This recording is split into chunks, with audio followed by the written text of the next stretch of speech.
Welcome to the Lean Blog Podcast. Visit our website at www.leanblog.org. Now, here's your host, Mark Graban. Hi, this is Mark Graban. Welcome to episode 237 of the podcast for January 4th, 2015. My guest today is Paul Akers, and we're talking about his new book, Lean Health. Now, I started the year with an experiment of broadcasting this live through Google Hangouts and YouTube.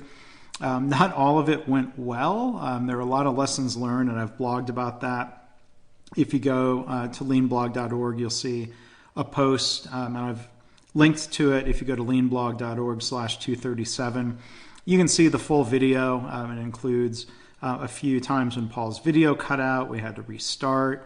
I've edited that out of the audio here. But if you want to see some of my other reflections in the blog post about mistakes I made and some of the planning and execution of that live video, lessons learned, things like that, again, you can find a link to leanblog.org/237. But again, the main message here is about Paul and his new book. So I hope you enjoy the conversation.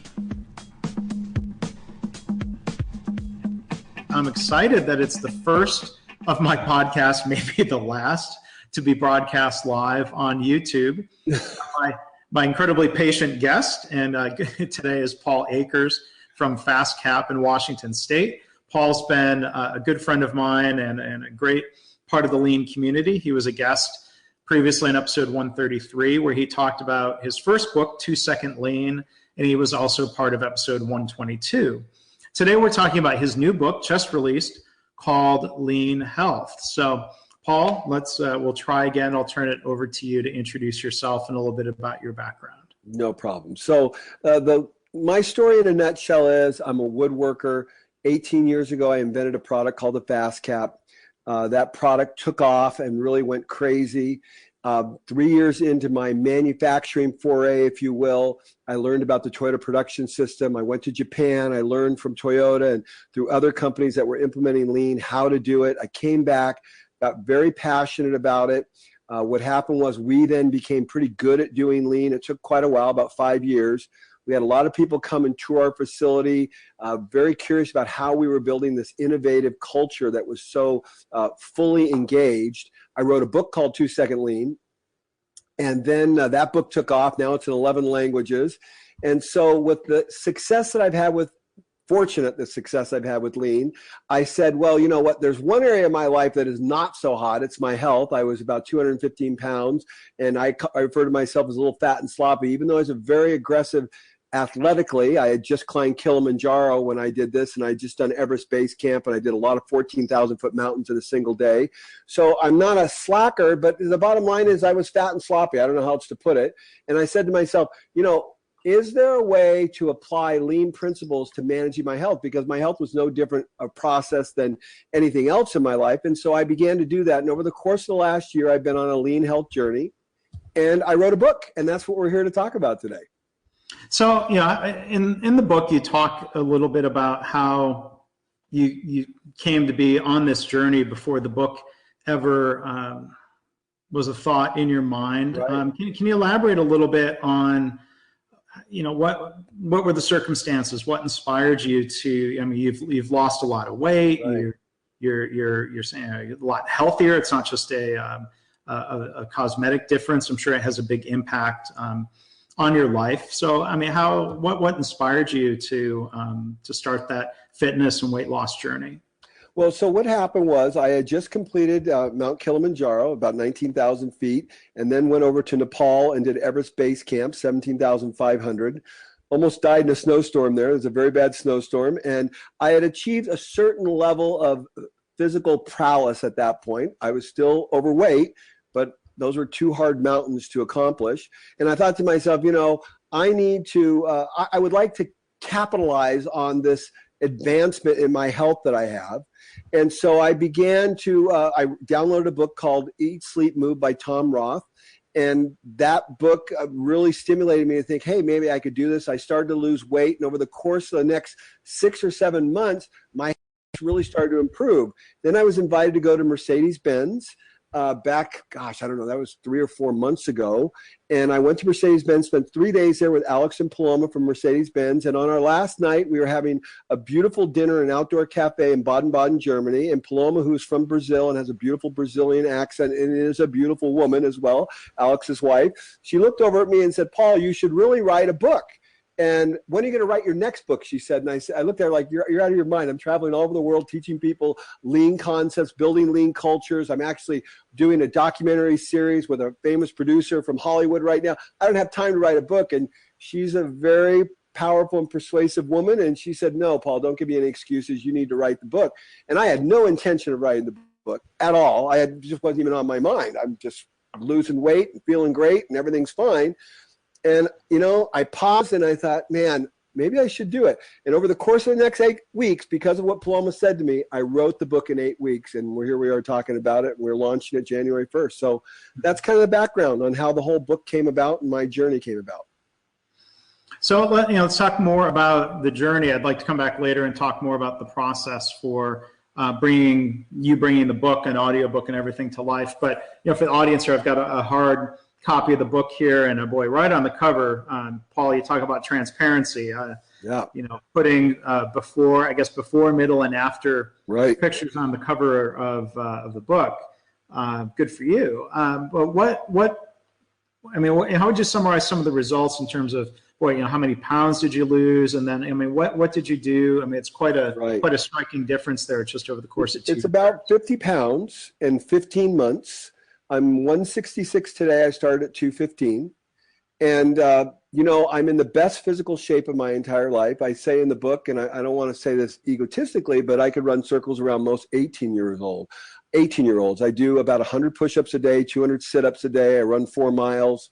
I'm in really, really, really good shape. I feel better than I've ever felt in my life.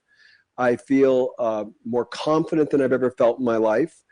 I kick myself that I spent 54 years of my life in marginal health, and that it took me 54 years to figure this out. But I'm so happy that I finally figured it out. And it is probably the greatest journey I've ever made in my life, because it's made such a profound difference in the way I think, the way I feel, and just everything about my life is dramatically better. Yeah. Well, and it's great to see those results. What did you do in terms of eating and fitness? I'm sure nobody starts, I did some push-ups this morning. I certainly didn't do 100 push-ups. You don't start with 100 push-ups. No, you don't. I'm curious what got you started, who helped you realize in terms of eating and fitness, what you needed to do, who helped you, what did you do? I know you share a lot of this freely in the book. Absolutely. So the book is the story of the last 12 months of my life and exactly what happened. So it all started again when I came off of Everest Base Camp. I got to the bottom of the mountain and I turned on my phone to download my emails. I got an email from Audible saying you should listen to this book, Eat, Sleep, Move, or Move, Sleep, Eat. I can't quite remember, but Tom Roth, you can look it up. It's a very famous book. And basically what Tom said in the book was very simple. He said, stop eating processed foods. Stop eating processed foods and start eating fruits and vegetables, things that are high quality. Stop opening a package. So I went to Thailand to recover for 2 weeks from this trip to Everest because it was so difficult and I was so cold. It was just frigid there. And during the course of 2 weeks, I listened to the book and I stopped eating processed foods. I focused on fruits and vegetables in the morning. I didn't open yogurt packages to eat yogurt. I didn't do anything. If it was a fruit, a vegetable, an egg, a piece of fish, chicken, nuts, I would eat it. But if it's anything else, I would not touch it. So that was one, Tom said. The next thing he said is you need to move 10,000 steps a day. I never thought about what 10,000 steps a day was. I'm active. So I started measuring with the accelerometer of my phone what 10,000 steps were. It turned out 10,000 steps was a lot. And then I really wasn't doing 10,000 steps as active as I was. So then I started walking on the beach, walking, just going crazy, making sure I met the parameters that Tom suggested, 10,000 steps a day, focus on fruits and vegetables, non-processed foods. But lo and behold, within a week or two, I'd lost 5, 6, 7 pounds. And by the time I got home, people were saying to me, man, you look really good. You look skinny. You're looking skinny. I'm going, wow, that felt good. Nobody's ever said to me, Mark, I look skinny, because I'm not a skinny guy. I'm a big, I describe myself as a big Colorado farm boy. You know, I'm a tough guy. You don't mess with me and so forth. But, you know, to hear someone say you look skinny is crazy. So I focused on those things. And then as I went through my journey, I began to refine that process. I worked with a trainer, Doug, and he was really helped me a lot understand the idea of infusing vegetables and fruit into your diet early in the morning through making green smoothies. So I started putting spinach and broccoli and apples and blueberries and a banana into my smoothie every day. And so before I even started the day, I already had intaken a lot of vegetables with broccoli and things like that. And I just kept losing weight and I kept feeling better. And next thing you know, man, I'm ripped. I don't know. It wasn't quite that simple. It took probably about 8 months before I really started looking awesome. But, and you know, that's my perspective, but compared to what I looked like before, I looked awesome. So that's basically what I did. I quit opening packages. Yeah, so, you know, getting rid of the processed foods, I mean, from what I've learned about nutrition, there's a lot of sodium and sugar in processed foods, among other problems with processed foods. Fruits and vegetables, great advice. What about meat and protein? What are you... Yeah, how did you change your eating habits that way? My primary diet for meat, I'm not a vegetarian at all, is fish. I eat salmon every night, tilapia every night, you know, halibut every night. We're always eating fish all the time. We eat some chicken. We prefer fish. It's a little cleaner, a little less processed, if you will, right? And so that's my choice first. I've eaten beef probably about 3 or 4 times. I love beef, but I ate beef 3 or 4 times in the last year or so. Very seldom do I eat it. Not because it's bad for you, because honestly, I just don't feel good when I eat it. There's actually a discernible difference between when I eat beef as opposed to when I eat fish. I don't have anything against the beef industry or anything. I just don't eat it because I feel great when I eat fish. I feel a lot better. So I don't have any problem with beef. I'm not against the beef industry or anything like that. I used to eat it all the time, and I think it had a lot to do with why I got so heavy, to be honest with you. But when I eat fish, I feel great. So I just made a decision, a conscious, intellectual, thoughtful decision that if I feel better and I look better and my body performs better on fish and chicken, I'm going to focus on fish and chicken, and I'm going to make beef an exception rather than the rule. Mm-hmm. Now, one thing that was interesting, maybe we can explore this idea you talk about in the book, making this sort of intentional decision, this mindset about certain foods. I'll tell you, about 4 years ago, I think in college converted to being a diet soda drinker, Diet Coke. I'm in Texas. Right. Diet Dr. Pepper is sort of the right. most popular drink here, it seems. And I don't know what it was. It was an accumulation of maybe different news reports about the effects of diet soda in different ways. And I just told myself, I just say, I'm not doing that anymore. Right. And it was a conscious decision. And I guess, I'm not, diet soda wasn't as big a part of my life as it is, I think, for some people I know who are drinking Diet Cokes from morning until night. But still, I've noticed how I just sort of created this mental space that says that is not something I'm going to put in my body. Right. And it's helped me really stick to that habit. Now I've tried to think about, kind of other, kind of bad habits about, food choices or portions. How do I create a similar mental space to just sort of tell myself, okay, from here on out, I'm not going to go back for seconds at a family meal, or I'm going to put more vegetables in my plate. Can you talk about, maybe as you've coached or talked to other people who've been reading your book here, how do you help people create that sort of mental strength? Right. Well, there are just 2 things, Mark, there. Number one, I realized, I have a lot of respect for humanity and mankind, if you will. And I realized that this body that you're looking at right now is one of the most sophisticated creations of all time. If I'm an inventor, I develop products all the time. If I said to my engineering team, hey, go invent the human body, it wouldn't happen, right? It's the most magical, mystical creation ever, right? And so we have all been given this. You've been given this. I've been given this incredible body. I came to the realization this is like a Ferrari. I've been given this amazing body, and I'm not taking care of it. I'm not treating it like a Ferrari. If I had a Ferrari that was a $250,000 or $250,000 or a $500,000 car, I'd be out there polishing it and doing the best things to it and making sure everything was perfect and the best mechanic. But yet I have a body that's worth billions of dollars, and I treat it like crap. I don't know how else to put it.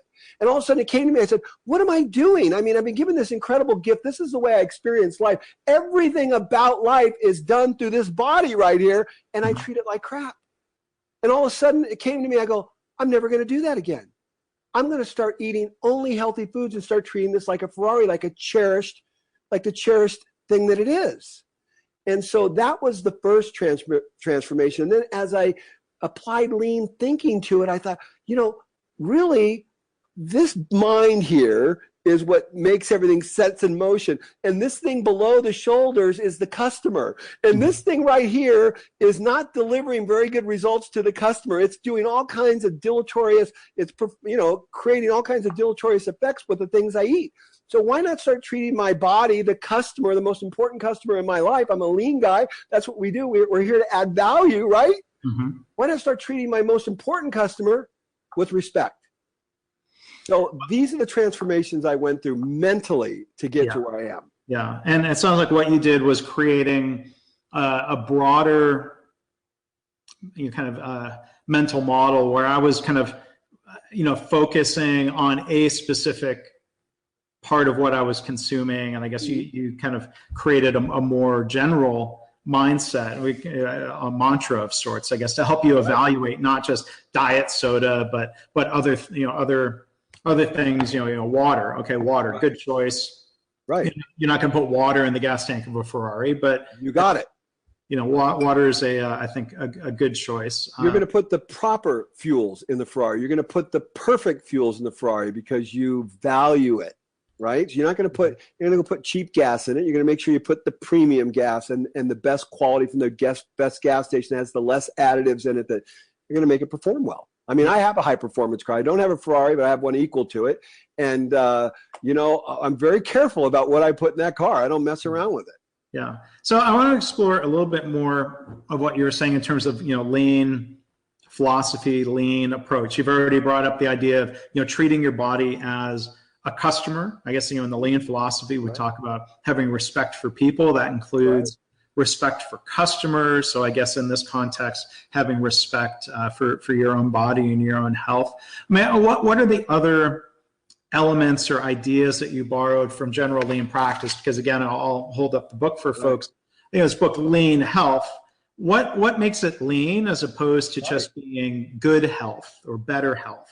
Well, if you've ever heard me speak before, I say, lean is so simple. All it is taking everything in our life and understanding that everything we do, from brushing our teeth to collecting our car keys to how we answer our emails, and realizing everything's a process. So if everything's a process, how we manufacture is a process, how you manage the podcast is a process, everything we do is a process. So the way we manage our health is a process. So I said, how do we create a more refined and effective process to deliver greater value to the customer, our body? So I started to apply lean principles and refine the process. So some of the things I did is I identified the 8 wastes, right? Because you've heard me speak before. I always say, really just need to be able to see the 8 wastes. So the first waste that most people experience in the health regime, if you will, is if you walk into any grocery store or you walk into Costco or anywhere else, you look around, and I don't want to be mean here, but I'm just going to be honest. Most people are fat. 95% of the people out there are fat, okay? And I was one of them. And the reason they're fat is because of what they're buying. Look at their grocery carts. You'll start seeing it's all processed food. Mm-hmm. There are very few people that focus on fruits and vegetables. When I go to Costco, when I go to the grocery store, it's all fruits and vegetables. There aren't any packaged things. We don't buy packaged things because they're terrible, mm-hmm. right? So that's one. But now let's look at the 8 wastes. So first of all, we overproduce. That's the first waste in my mind. We make too much food for dinner. Then we take our fork and we transport it to our mouth. That's the second wave. Then we put an inventory around our bellies, right? And then that creates health defects. So now we have defects. We start taking drugs and we start taking all these things to combat the fact we have too much inventory. We're too fat. Our blood pressure's up. Our cholesterol's off. We take so many stupid things when all we have to do is attack the source of the whole problem, right? And then we have to overprocess it by all these drugs. And, it's just crazy. And then the customer's waiting, our body's waiting to finally sometime in the course of human history to have an effective life that's exceptional and health-wise.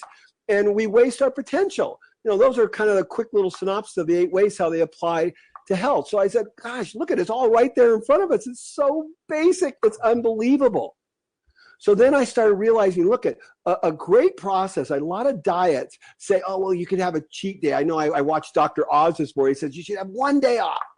I'm going, would I want to say the cuss word, would I put crappy gas in my Ferrari one day a week? The answer is hell no.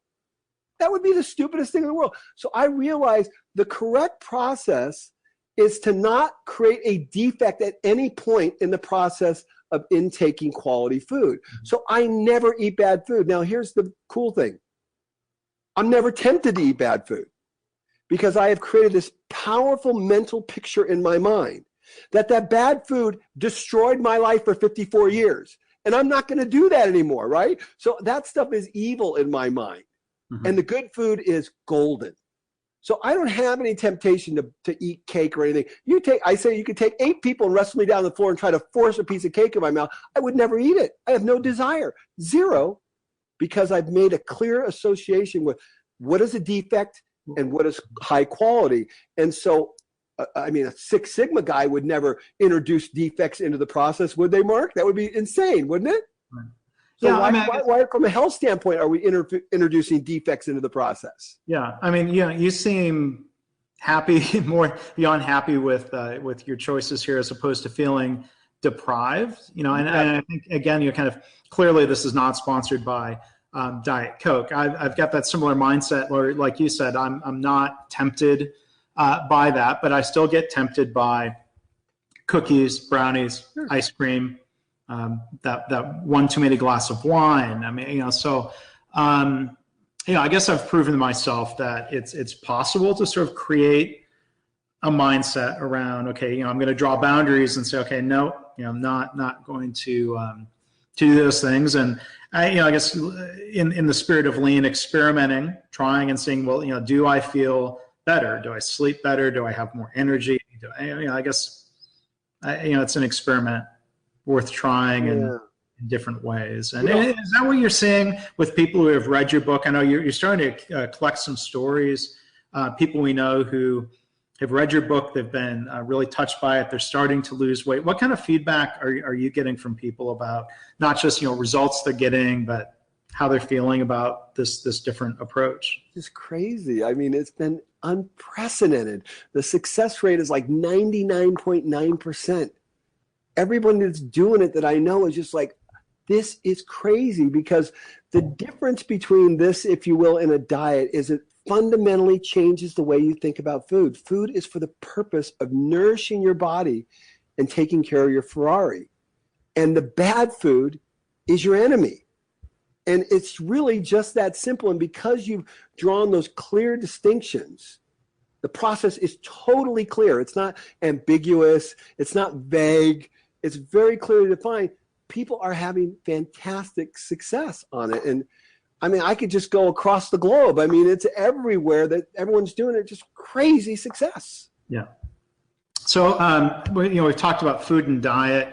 How much would you say it's hard to carve out how much of your success has been a matter of diet versus exercise? Maybe kind of talk more about the exercise piece. You talked about walking. I very intentionally went for about a 35-minute walk this morning. I'm at 5,400 steps for the day. I've got a home office day, which is fairly sedentary. So what are your thoughts here on exercise? So I think exercise is really important, but I'm at almost 10,000, 9,500 today. So what I would tell you is that if I was to be completely candid with you, it's 80% diet, 20% exercise. Now, to be toned like I am and to be athletic the way I am now, like I show on the front of the cover, there's a fair amount of exercise in there. But at the end of the day, I strip the fat off of me. And you do that in large measure through diet. And the biggest component of the diet is not the good stuff, even though the good stuff is really, really, really important that you eat the good stuff. It's more important, the 80-20 rule, that you cut out all the bad stuff.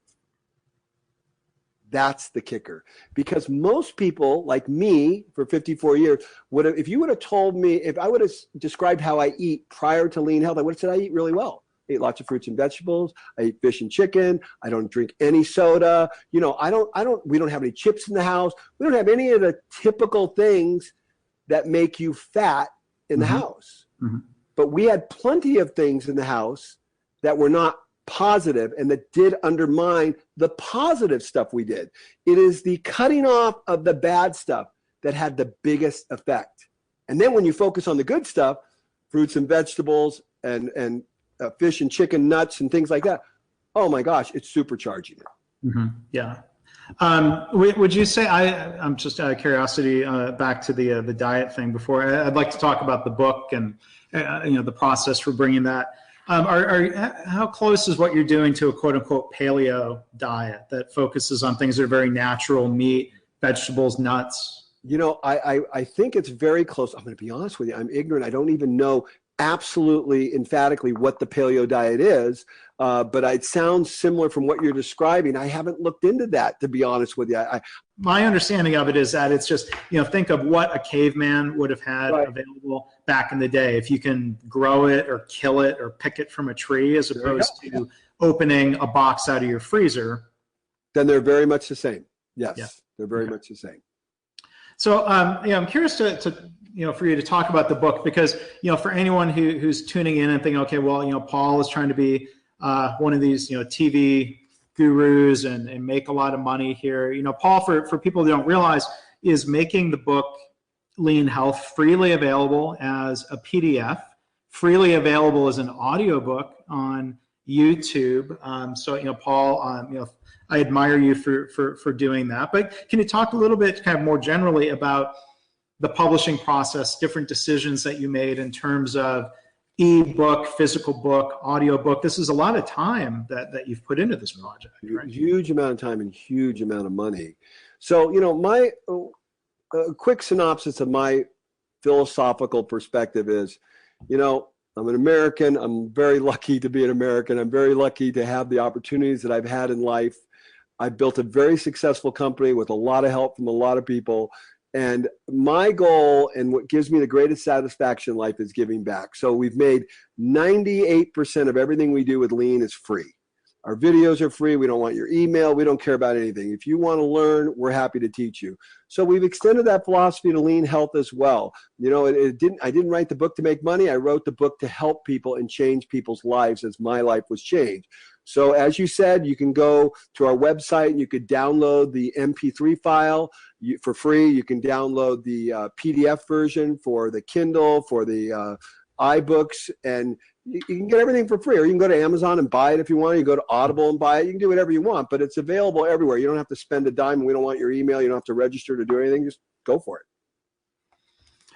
In terms of the physical book, just kind of curious, do you hire an editor? Do you hire somebody typesetting? In the world of self-publishing, which is something I've been very interested in, quote unquote, self-publishing doesn't mean necessarily you do all of the work yourself. You can hire contractors to design a cover and do the layout and get the books physically printed. Can you talk about some of the choices that you went through, in terms of actually bringing this physical book to be? Sure. Well, I'm a lean maniac, and I try to apply lean to everything in my life, and I applied it to how I've written both books. Lean Health was probably the best example so far. To write a book of this magnitude in 8 weeks is unprecedented. I don't know of anybody that's done that. I'm sure somebody has, but I don't know of anyone that has. And so basically what I did was very simple. I don't like to type. I'm not a good speller. So I took my iPhone, because it's the most powerful tool in the whole world, and I opened up the audio app on it, the audio memo app, and I walked down the road and I recorded. First I did an outline of the book in about 5 minutes with Paloma and Alex in Baden-Baden, Germany that night. And then every day after that, I walked down a road in Thailand, because that's where I took the time to write the book. And I walked down a road, a deserted road, and I just spoke my thoughts about every chapter. I sent it to a service called Scribe for You. Scribe for You transposed my thoughts. I took it back. I took a look at it, kind of made my little changes, made sure it made sense, sent it to an editor. Will kind of tweaked it and made it even make more sense. And then my wife and Lori Turley, my assistant, they tweaked it a little bit further. I gave it to my graphic design department in-house. They laid it all out in a book. And then I went to Greg Otterholtz, and Greg and I sat in his studio and recorded the book in 2 weeks. 2 days. Did the audiobook in 2 days. And that was the process. And we did everything lean, crazy lean, crazy fast. When you manage a project like this, when you are one person publishing one book, you can have flow, between in the process. A publisher, and I've had books published through traditional publisher. I don't mean to bash them, but the reality is, they are a big company working on lots of different books, lots of different projects, lots of different people.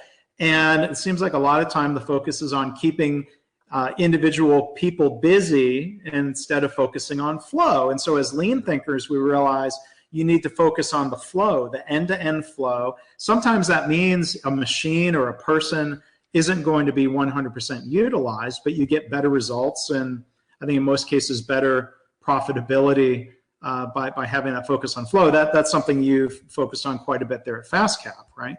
Oh, it's everything. And one piece flow is really the quintessential element of all that. So like I said, I did a chapter, sent it to Scribe for Us. They sent it back to me. I sent it to the editor. The chapter was essentially done. Then did another chapter, sent it to the Scribe for You, then the editor, and the chapter was done. So we didn't have this gigantic batch work. So it was very manageable, and we understood whether or not we were getting a good result early on. We didn't wait till we had the whole batch and all the defects were there and go, oh, we wish we would have done that differently. And that's why lean's so powerful. That's why I'm a lean fanatic, because when you apply lean principles of one-piece flow just in time, reducing batch sizes and understanding where the waste is, the non-value and the value, when you understand these principles and you apply them, they don't give you a good result. They give you an outrageous result. And that applies to anything. Well, and I'm smiling here because what I hear you saying, Paul, is that your batch size was a chapter. You would do a chapter, send it along. You were working on another chapter while they were transcribing. Absolutely. So there's no batch work. It was all done. The document was like being done as we were going. It was incredible. Yeah. And in traditional publishing, their batch size is book, not chapter. So it's like, do you want me to send you the first 4 chapters and you can start working on it? And they were like, nope, batch size is a book. Now, I can understand they're probably trying to prevent rework. Right. By having the batch be book instead of chapter, but it does institute just huge delays. I submitted my manuscript for the 3rd edition of Lean Hospitals to my publisher on November 1st. I think the actual printed book is supposed to be available by June, which is about 8 months. And my wife and I are having a house built. I think the house construction, it's going to come in right about 8 months. Building a house may actually be faster than going from manuscript to printed book. And there's no reason for it. And there's absolutely no reason for it. It's the batches. I mean, I think it's totally explained by the batches. And we've got a question here from your friend George. And how do you pronounce it? Tertullius, I think. Tertullius. We've maybe both butchered his name, but hi, George. His question here is, at what point in time, Paul, do you convert your coaching style from a positive, encouraging approach to, quote, for the love of God, man, just do it type approach? Well, I do that when I feel like people are wasting my time. So, I can be very gentle and very nice and say, hey, come on, do it. But when I feel like you're just making excuses for the sake of making excuses, I'm going to say, for the love of God, get with the program. You know what I mean? I'm just like, done. My time's valuable, and that's, an important concept of being a lean thinker. You understand that time is limited and you don't want to waste it. And so I can get pretty abrasive with people if I need to be. Yeah. Because, I'm thinking about, again, like, some of these mental choices and decisions you're talking about in terms of, let me personalize it. And I'll just say, for example, I probably eat too much wheat. I would probably, like you, Paul, say, well, I'm not eating tons of bread every day, and I don't eat pasta every day. Exactly what I did. So I'm probably making some of those same excuses. And, I might, part of me says, okay, yeah, I need to reduce my carbs in general. I think, when I've lost 5 or 10 pounds in the past, and I'd like to lose some weight this year, 10, 15 pounds. I know for me, at least in my body, carbs and weight, there's a big connection there. So I've been reading recently, there's a school of psychology and therapy called motivational interviewing. Mm-hmm. And they talk about, it's people who have addictions. And the problem with change or trying to get someone off an addiction, whether it's food or something illegal, is that people can say mentally, logically, okay, I'll bring it back to carbs. Okay, I need to eat fewer carbs, and I would like to do that.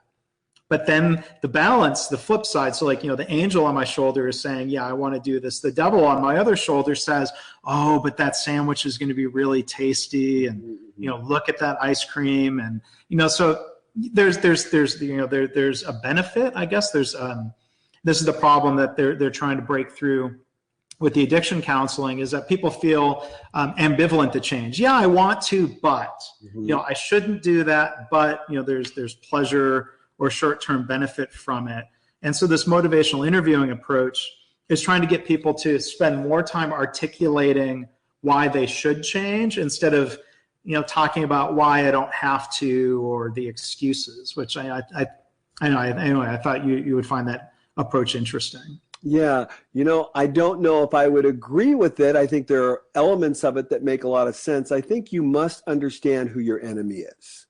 And I came to great clarity about who my enemy was. And my enemy is processed food. Mm-hmm. And so I don't have, I'm being honest with you. I'd be lying to you if I told you otherwise. There is no devil on my shoulder that's saying, that would be really good. Mm-hmm. The only thing that's on my shoulder is this, Mark. I love this. This is going to make Paul kick ass. And this is what I eat. The other stuff will destroy me. It destroyed me for 54 years. There is no temptation. So I have a clear picture of who the enemy is, and I have a clear picture of who my friend is.